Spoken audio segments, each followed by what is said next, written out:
The City of London is a small financial center within London, and that's where the globalists had their headquarters for many years, and still do to a certain extent, but now the US has basically taken over the globalist movement because of its power, both financially and militarily.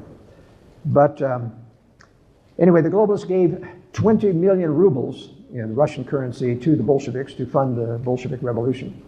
And then when that was in the process of the revolution, the United States are the good guys. There's always a white side in government and a dark side. The good guys in the Wilson administration, and the military in particular, decided to send an entire brigade of US soldiers to Murmansk in the Arctic to help fund and provide weapons for the white Russian army to fight the Bolsheviks. And eventually Edwin Mandel House and the Wilson administration got the military to cut off funding, and that's why the Bolshevik Revolution succeeded, because they cut off military funding to the white Russian army. Now, a lot of those white Russian army people defected and left the Soviet Union rather than live under Bolshevism, and they went into Eastern Europe.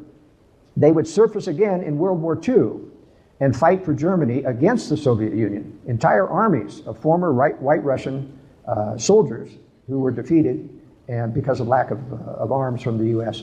And I'll get to what happened to them and how they were betrayed by our own Western globalists at the end of World War II.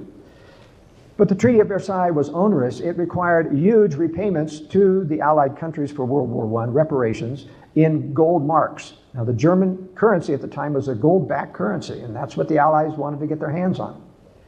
Well, the Germans couldn't possibly pay all the reparations because of the destruction of the war in Germany, and so they began, well, it's not that they began, Wall Street advisors came over to Germany and convinced the Weimar Republic to stop backing their currency with gold and to print fiat money.